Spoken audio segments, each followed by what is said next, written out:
السلام عليكم ورحمة الله وبركاته ومام الليلة وقيبتي أفرات هدي دباتك السوفو ديالتو سيدي أقبت باد كرتا واعبد ربك حتى يأتيك اليقين إلهي آيات قدام بيس سورة الحجر محوك الشاقي واعبد ربك حتى يأتيك اليقين إلهي كعباديس إلا أنتو يقينك كوف ضادو إلا أنت يقينك كهش يقينك وكالسوني ذات إلهي كل هذا وما أركتي certainty وأن absolutely إطمئنانك إلهي أخبت إنه كمقلايا كأركايا كجوابايا مركاد دعيستid وسيدا قفك السوفيغا typically u duceysto dadka suufiyiinta aniga aan kamid ahay waxaan u duceysanaa aan ilaahay ka cibaadeysanaa annagoo ku fikirayna ilaahay inuu na arko ilaahay inuu na arkaayo anaga dareensanaa ilaahay inuu nala joogo qalbigaaga wuxuu ku aadisan yahay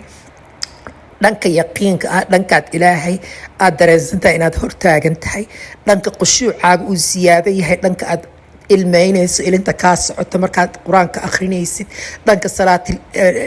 tahajudka markaa salaatil qiyaam leylka aad tukanaysid aad dareensan tahay dunidan oo dhan inay waxba ahayn ay damsan tahay oo waxa kaliya nuurka kuu muuqda ay tahay nuurka ilaahay subxaanahu wa tacaala iyo nuurka nabiga iyo nuurka iimaanka uu ilaahay dunidan u keenay markuu nabiga calayhi salaatu wasalaam risaalada u soo dhiibay marka yaqiinka wacbud rabbaka xataa ya'tiyaka alyaqiin waa suurad waa aayad ila hadasho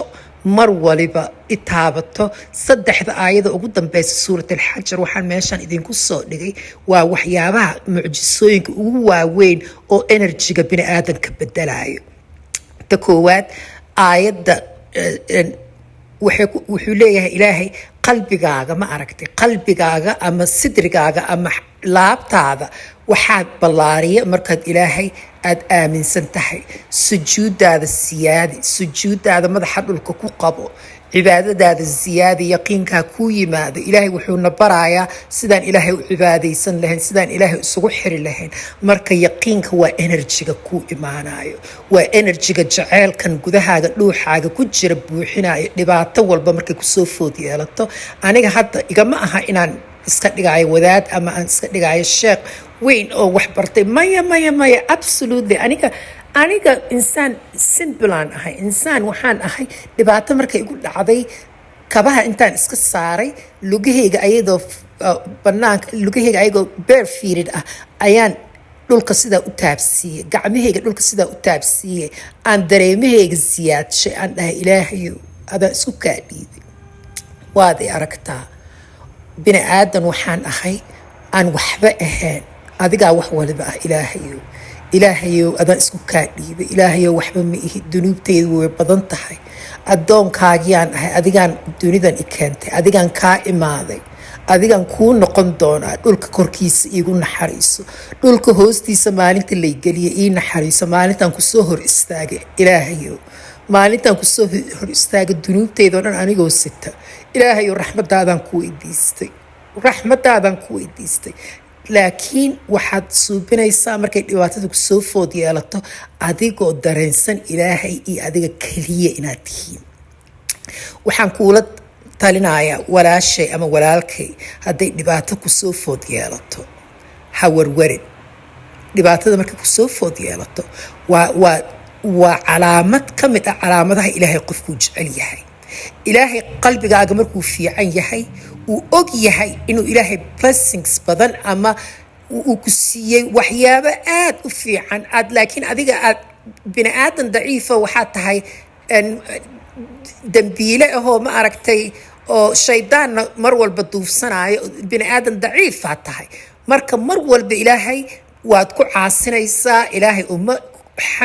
ma dhehaysid ilaahay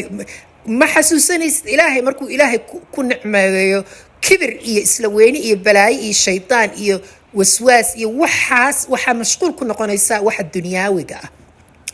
markaasuu ilaahay dhirbaaxo kugu dhifanayaa dhirbaaxada kugu dhifanaya ilaahay ma aha dhirbaaxo ugax tiisa kugu dhufanaya laakiin xaaladii adduunkaa kugu adkaanaysa aniga ta igu dhacday oo kale anigoo wax walba haysto fiiri shaqada ugu fiican anoo haysto jaamacad ka soo baxay oo noloshayda meel fiican ku joogo oo lacag badan sameeya alxamdulilah oo wax walba haddana salaad maan tukanaynin inkastoo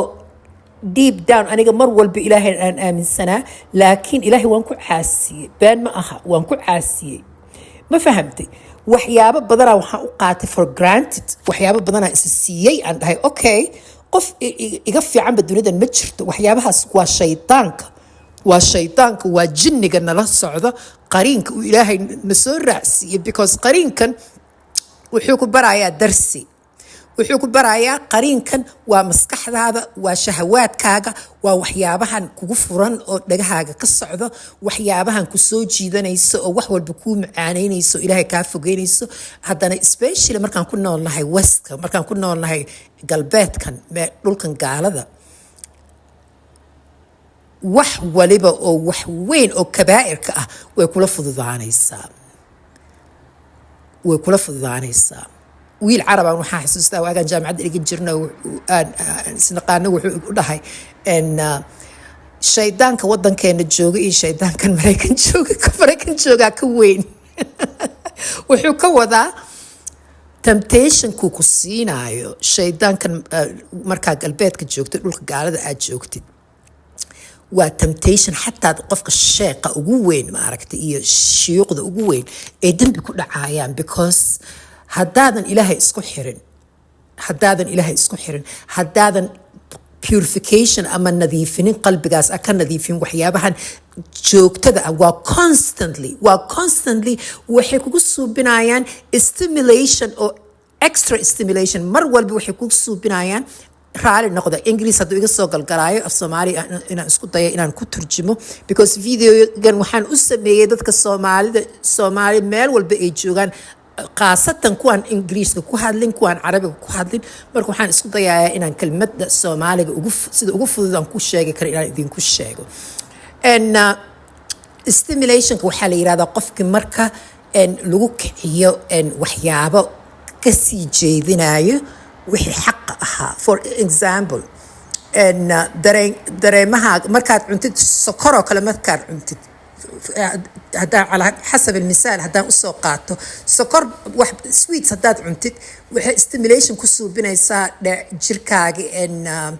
sokortaaga kor u kacayso soo ma aha waxaasoo kale waxaa la yidhahdaa stimulation waxaa mar walba kor inta u kacaan balancekii wixii miisaanka dhaafo stimulation baa la yidhahdaa marka constantly shaydaankan gaalada wuxuu nagu suubinayaa wax constantly hadda for example maanta waxaan maqlay in Mareykanka ay Venezuela qabsatay ee madaxweynaheeda afduubteen ee inqilaab ku suubisay waxaan dhahay wixii maalimahan socday oo dhan waxay u wadeen waxyaabo badan ay hoos ka wadaan because Mareykanka saas ay u shaqeeyaan propagandada iyo Trump inuu meesha soo istaago Soomaalida caay iyo racism oo bluntly oo racism cunsuriyad aad u xun inay Soomaalida ku suubiyeen iyo corruption waxyaabahaas oo dhan way jiraan wax way ka jiraan corruptionka Soomaalida Ilaahay soo hadeeyo aniga waxaan dhahaaba horta qaar badan waagi Soomaaliya dawladda jirtay corruptionka caadi ka dhigteen Mareykanna la yimaadeen marka anyway waxaan rabaa inaan idin sheego naftaada marka Ilaahay isku dhiibtid dhibaato ay ku soo food saarato waxa ugu muhiimsan waxa waaye yaqiinkana waxaa ku gaari kartaa qalbigaaga inaad dhowrsanaatid sidee ku dhowrsanaan kartaa qalbiga qofna ha xamanin waxa xadin corruption ha yeelan been ha sheegin